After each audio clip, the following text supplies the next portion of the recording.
Hey everybody, it's Javier here. I want to make a kind of different video for you guys today. Kind of like a vlog. It's almost like a kind of like a personal journey that you guys are going to go on with me. Now this could end up being a huge failure or it can be a huge success. So if you're seeing this video, it probably went our way. If you're not seeing this video, it's probably just deleted and never show up anywhere. But anyways, my wife and I have been looking for a home in the specific part of Litchfield Park that's, you know, older homes, but the district there and the school there is one of the best in the state. But we've been looking there and there's been nothing but these fix and flippers that go in there and they kind of half-ass touch up and they try to sell it for as much as they can. Well, today, literally 20 minutes ago, the perfect one came up. There's been this home that's been on the market there and it has no pool, but it has the bedrooms we want, but they're listing it for $415,000. Well, this home has the same things, has a pool, and it's for $369,000. And today, my wife and I, we immediately scheduled the showing,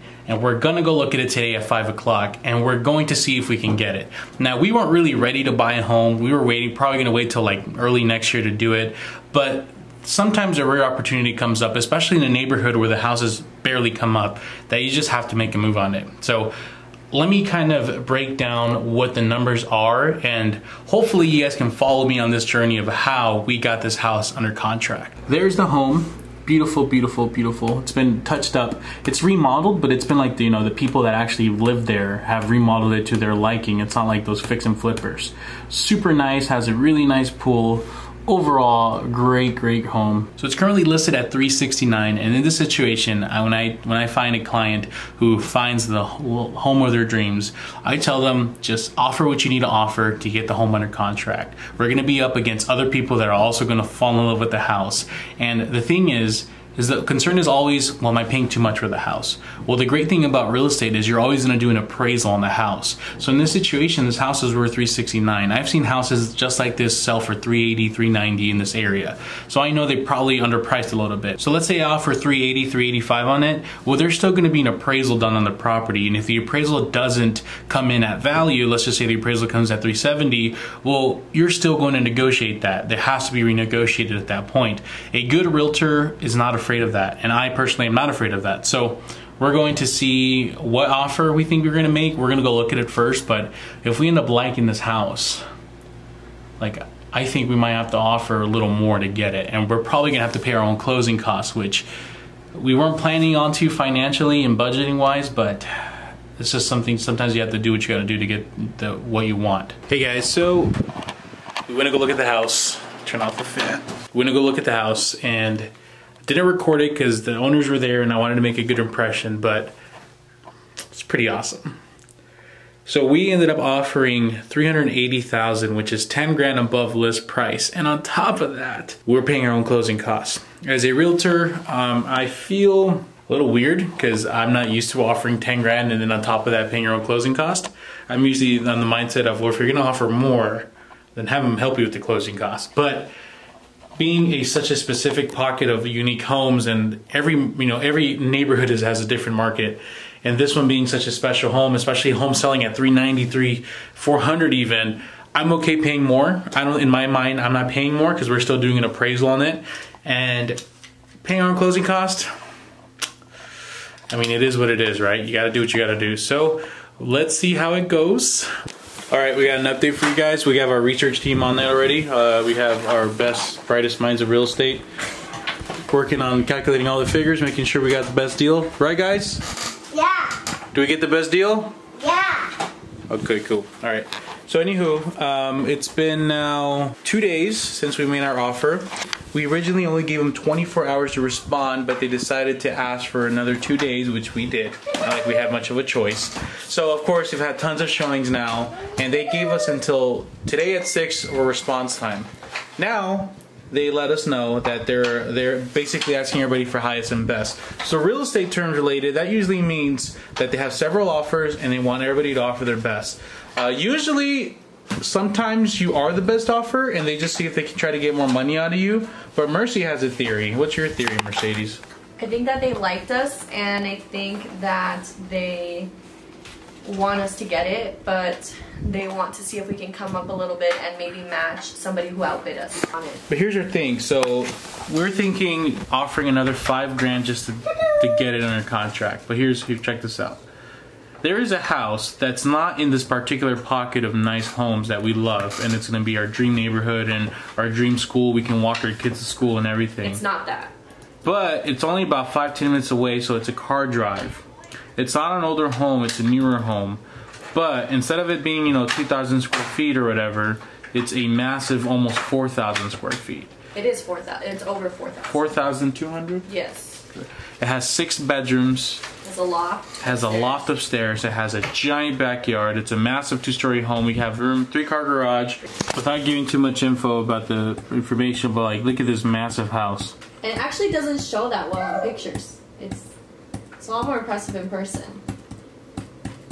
6 bedrooms, 4,200 square feet, or the one we did. Now, just to guys show you an area, that is where this house is. But this area here is the dream neighborhood, the old Litchfield that we will be buying a home in. So the school's here, so we'll be buying in this area, so we'll be able to walk Nolan to school every day. Here, we can still walk them, but I'd say we probably have to drive them. But we're not in the neighborhood, right? So common sense tells you, well, isn't it better just to buy the bigger home? But here's the problem. The taxes are higher. It's like instead of paying $1,500 a year, you're paying almost $3,500 a year. So your payment automatically goes up $100-200. On top of that, there's an HOA, which is also at least, what was it? Like $60-50 a month because it's a quarter. Yep. So if we just come back and say no, we're going to stick with our original offer, and if we don't get it, then I still think we will feel bad. So Mercy's saying $390. I want to offer what we would feel okay paying. So instead of thinking of it like how much, what were you saying? Like what are you going to offer and feel okay losing it? Like if you miss out on it? I think it's the opposite. I think it's like, what are you okay actually paying if it goes under a contract? But if they would have priced it at $380, you probably would feel comfortable paying $390 for it. There's been other houses too, guys, that have sold for $400,000. No, they're selling for $415 right now. They aren't even close to this one. Yeah. So I feel like if we miss out on this, we are going to end up having to pay like $400 or like over $400 for something similar because it's getting more expensive, the area. If we offer $390, we're gonna get it, and then of course we're still gonna do our appraisal. You don't know. You don't know. What if we are the highest rating? We're just gonna give them more money just for giggles and laughs. Then you get a home that you love and that your kids grow up in. Okay, so you want to do $390? That's the spot for me. That $385, $390 is like, yeah, I feel comfortable at $385. Like, yeah.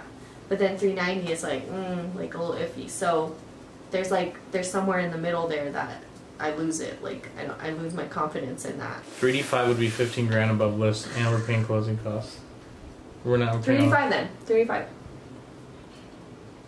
You're right. I think that if we went into $390, I would have to ask for something in return, and I think that makes our offer weaker. Yes. If we want $390, then I want everything on the inspection. Like we're paying $20,000 above list. Yeah. Alright, well there you have it. We're going to offer an additional $5,000. Hopefully we weren't the highest and we just gave them more money. Well, if we were, then what's the, like, okay, you gave them $5,000 more. So what? We get the house of our dreams. You get the house that you've always wanted. Okay.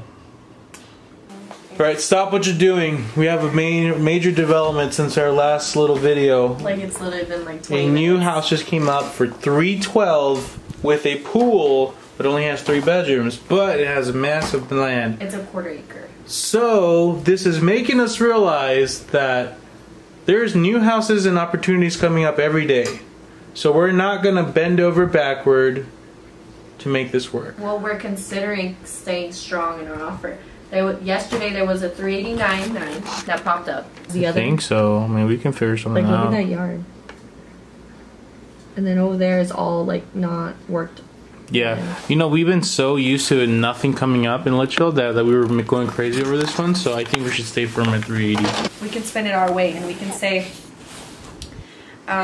when we offer, you know, we loved your house, and when we offered you the offer, we really took into consideration how thin we could stretch ourselves, and we gave you our best offer.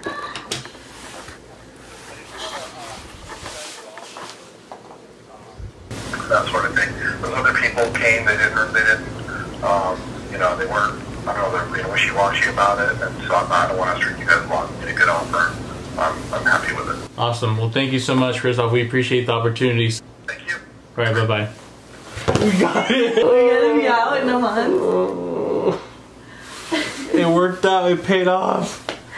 How long did so we were there writing it for like an hour, right? Yeah. Oh, we almost paid $5,000 more. I know. Got the house, guys. Guess what? What? We're moving. We moving? We got a new house. Is that new house? It's gonna be closer to your baseball games. The baseball thing? Yeah, next to your new school. Yeah! You're gonna have a new room? Yeah! Alright, are we gonna move all your stuff? Yeah! Yeah, so we stuck to our guns. We almost gave them another $5-10 grand, but we said no. At the end of the day, we weren't comfortable paying a little more, but after we start seeing more, you want to consider if there's other opportunities popping up. Yeah. We started noticing there was more houses popping up around the $300,000 to $400,000 range in that area, whereas a few months ago there was literally nothing. A month ago, there was like slim pickings. There was like nothing. Yeah, so we started noticing they were popping up more, so we're like, okay, if this doesn't work out, there'll be other opportunities. So if you're in a situation where you're in that, you know, highest or best, consider, obviously make your best offer up front. I'm always a big believer in that. If you have your best offer up front and there's not many other opportunities, then you should probably go up a little higher. Yeah. If you have your best offer up front and they're doing that and there's more opportunities popping up, then it's okay if you might not lose it. Pardon me. So we got it. Now we need to talk about how the hell we're gonna move out of here in 30 days. I think we should have people like follow along, because it's gonna be a little high stress, because it's gonna be between this like big annual party that we do and Thanksgiving. Yeah. The closing date. So yeah. So it's gonna be, and then we have to sell this house after. So I think I'm gonna take you guys along for the journey. Yeah. So hopefully everything goes great. Hope you guys learn anything, and I'll see you guys around inspection time. So have a good one.